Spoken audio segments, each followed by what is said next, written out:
You know, when people talk about attracting a man, they often think of physical appearance, being available, or constantly texting him first. But here's the thing, what really makes a man become obsessed with you isn't about how you look or how often you're around. It's about understanding the psychology of how certain words and phrases create deep emotional imprints that he can't stop thinking about.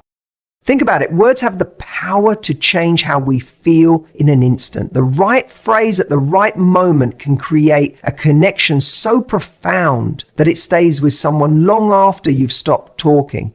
That's what creates true obsession. Not your looks, not your availability, but the emotional experience you create through your words.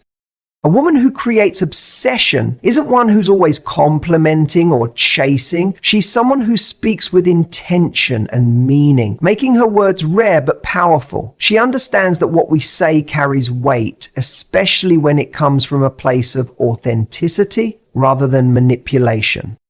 Think about the most memorable lines from your favorite movie. They're not the common dialogue that fills every scene. They're the perfectly timed phrases that hit you at exactly the right moment, creating an emotional experience you can't forget. That's not about talking constantly. That's about speaking with impact when it matters most.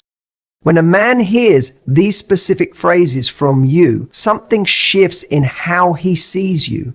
You're no longer just someone he's dating or interested in. You become the woman who understands him in a way no one else does. You become the emotional experience he craves, the connection he can't stop thinking about. But here's what's critical. These phrases aren't about saying what you think he wants to hear. They're not about manipulation or playing games. They're about creating genuine moments of connection that tap into his deepest emotional needs. Needs he might not even realize he has until you speak to them. What makes these three phrases so powerful is that they create space between you, space for him to wonder, to miss you, to realize what life feels like when you're not around. And that space is where obsession grows. Because we don't become obsessed with what's always available. We become obsessed with what feels irreplaceable. And when you communicate in this way, you become exactly that, the woman he can't imagine losing. Now, let me be clear about something. This isn't about playing mind games or being someone you're not. It's about understanding the psychology of meaningful connection and using that knowledge to communicate in a way that creates depth instead of just surface level interaction. These phrases work because they create emotional contrast. They stand out from the typical conversations he has with everyone else. Some of you might be thinking, but shouldn't I just be myself and say whatever comes naturally? Absolutely. Authenticity is essential, but there's a difference between being authentic and being strategic with your authenticity. It's like the difference between throwing paint randomly at a canvas versus using those same colors to create a masterpiece. Both are genuine expressions, but one creates a much more powerful impact. When you communicate with intention, you're not performing or trying to impress. You're creating genuine connection by choosing to express the truths that matter most. And when those truths align with his deepest emotional needs, that's when obsession begins. So let's talk about the first phrase that creates obsession. This is what I call emotional validation with a twist. And it sounds something like this. I love how you see things that other people miss. Now, most people make the mistake of validating only the obvious things. You're so handsome, or you're really smart. There's nothing wrong with those compliments, but they don't create obsession because they're generic. They could apply to anyone. What makes a man obsessed is when you validate something specific about him that he values but rarely gets acknowledged for. Let me share a real example. I was coaching a woman named Sarah who was dating a guy who seemed interested but wasn't fully committing. When we dug deeper into their interactions, I noticed she was complimenting his success and appearance, things everyone praised him for. I suggested she instead acknowledge his thoughtfulness, which she'd mentioned but never directly expressed to him. The next time they were together and he remembered something small she'd mentioned weeks earlier, she said, I love how you notice the little details about people that others miss. That's rare. His reaction? He completely opened up in a way he never had before. 3 weeks later, he was introducing her to his family. Why did this work? Because she wasn't just validating something superficial. She was seeing a quality in him that he valued in himself, but didn't think others noticed. That recognition creates a powerful emotional imprint. He starts thinking, she sees me, the real me, in a way no one else does.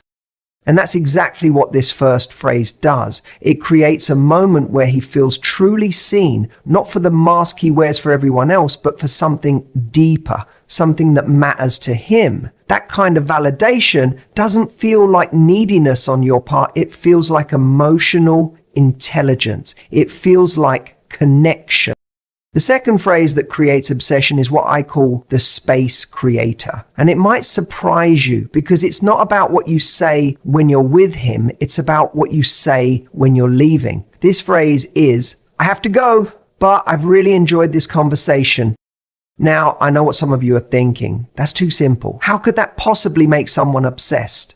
But here's the psychology behind it. Most people make the critical mistake of over-communicating. They stay too long. They text too much. They're always available. And in doing so, they remove all the space where desire grows. And one of the biggest mistakes I see is when someone has a great interaction with a man they're interested in, and then they don't want it to end. They linger. They keep the conversation going past its natural conclusion. They text immediately after to say what a great time they had. It comes from a good place. You're enjoying the connection and want more of it. But what you're actually doing is filling every gap where he could be thinking about you, missing you, wondering about you.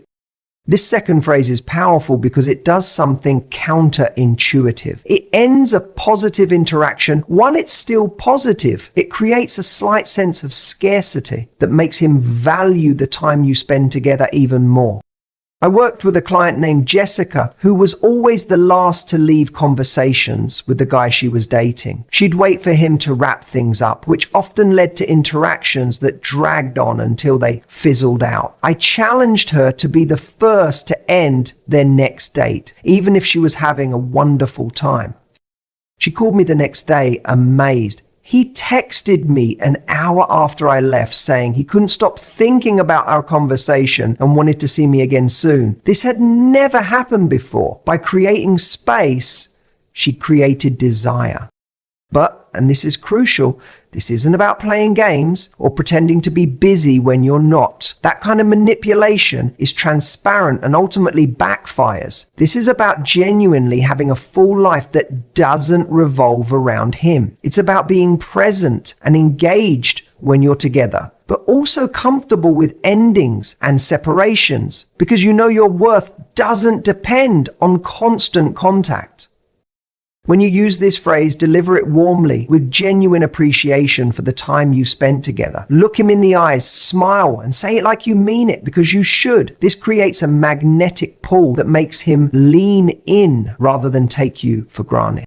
The beauty of I have to go, but I've really enjoyed this conversation is that it communicates multiple messages at once. You have your own life. You value quality over quantity. And you appreciate him without needing to prove it through endless availability. That combination is intoxicating for a man who's used to women either being completely unavailable or constantly present.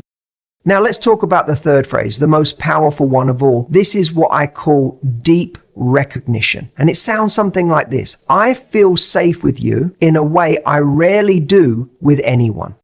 This phrase works on such a profound level because it speaks to one of a man's core emotional needs, the need to protect, to provide safety, to be trusted at the deepest level. When you acknowledge this quality in him, you're not just complimenting a surface attribute, you're recognizing his character, his essence. But there's a critical distinction here between validation and recognition. Validation is saying, you're so strong, or you make me feel safe because you're tall. That's about his external qualities. Recognition is about acknowledging the internal qualities that make him who he is. His integrity, his emotional steadiness, his ability to create a space where you can be vulnerable. I remember working with a woman named Rachel who was dating a man who was successful but somewhat emotionally reserved. She'd been trying to get him to open up more by asking questions about his feelings, which only made him retreat further. One evening, after he'd listened to her talk about a difficult situation at work, without trying to fix it or dismiss her feelings, she simply said, "I feel safe sharing these things with you in a way I rarely do with anyone. Thank you for that." She told me later that his entire demeanor changed in that moment. The wall he'd built came down and he began sharing parts of himself he'd never revealed before. 2 months later, he told her that no one had ever seen that side of him, and it made him realize she was different from anyone he'd dated. What makes this phrase so addictive is that it's not something he hears often. Men are typically praised for what they achieve, what they provide, how they look, external measures of worth. But when you recognize something deeper about who they are, something that speaks to their character and the emotional impact they have on you, it creates a connection that feels irreplaceable. Now, this phrase must be delivered with absolute authenticity. Don't say it if you don't truly feel it. The power lies in its truth. When you genuinely feel safe with someone and you express that, it creates a moment of connection that goes beyond the physical or intellectual. It touches the soul. And when a man feels that his presence, his way of being, creates that kind of safety for you, it becomes addictive. He starts to see himself through your eyes as someone worthy, someone capable of creating not just physical safety, but emotional safety too. That's rare, that's powerful, and it makes him want to be that man for you, not just in that moment, but consistently. Now that you know these 3 powerful phrases, let's talk about how to use them effectively, because timing and delivery are everything. The most beautiful words said at the wrong moment or with the wrong intention lose their power completely. First, understand that these phrases are not lines to be memorized and delivered on cue. They're templates, frameworks for expressing genuine feelings in a way that creates emotional impact. The exact words matter less than the sentiment behind them and the moment you choose to share them. This is where the use with caution part comes in. Many people hear about techniques like these and immediately want to use them all at once as if they're casting a spell. But relationships aren't magic tricks. They're living, breathing connections that require authenticity. So here's my first caution. Never use these phrases if you don't genuinely feel them. Men have an incredible radar for inauthenticity. If you say, "I feel safe with you," when you actually don't, not only will it fail to create obsession, it will damage trust. These phrases work precisely because they come from a place of truth.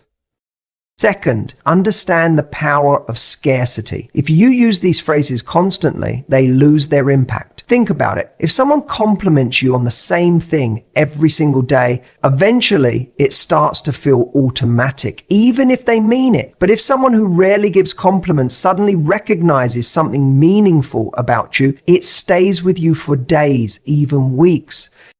I worked with a client who made the mistake of turning the "I have to go, but I've really enjoyed this conversation" phrase into her standard goodbye. By the 3rd time she used it, her date actually called her out, saying it felt like a line. That's not what we want.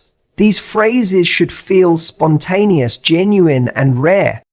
Timing is crucial. The first phrase, emotional validation with a twist, works best when he's just shown you the quality you're recognizing. If he's been particularly perceptive during your conversation, that's when you say, "I love how you see things that other people miss." The immediacy connects the recognition to the specific behavior, reinforcing it. The second phrase, creating space, should be used when the interaction is at its peak, not when it's already winding down naturally. That's what creates that powerful contrast that makes him miss you. If the conversation is already fizzling, saying "you have to go" doesn't create the same effect.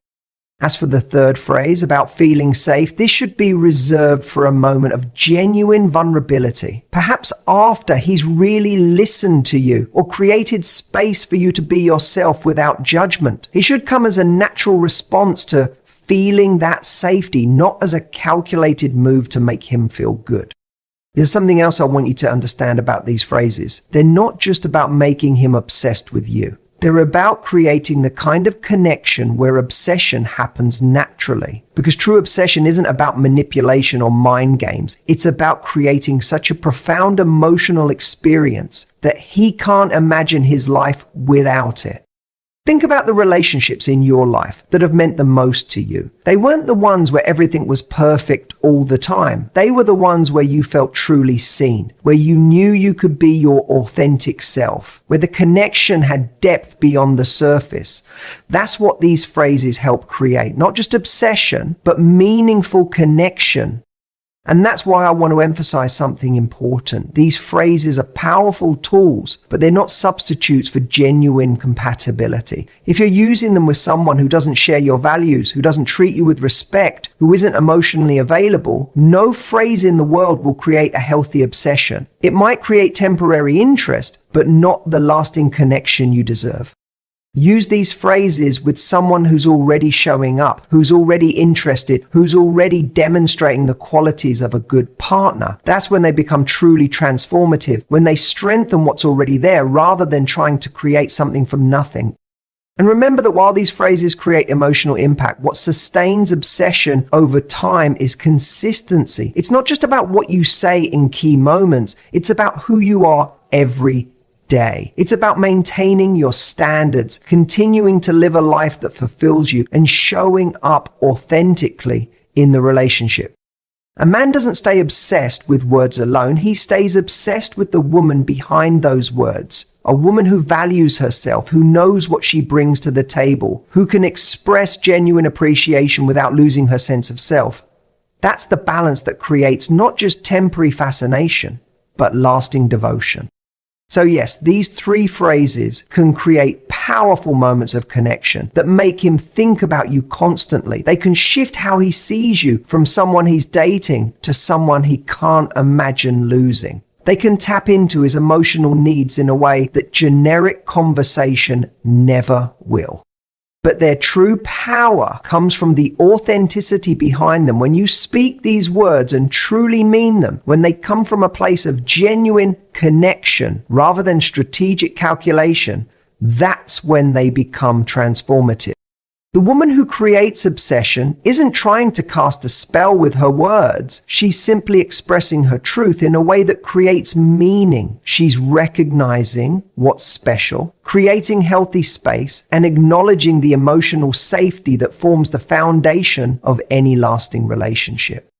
That kind of communication doesn't just make a man obsessed. It creates the kind of connection that both people crave, where you're not just wanted, but truly valued, not just desired, but genuinely seen.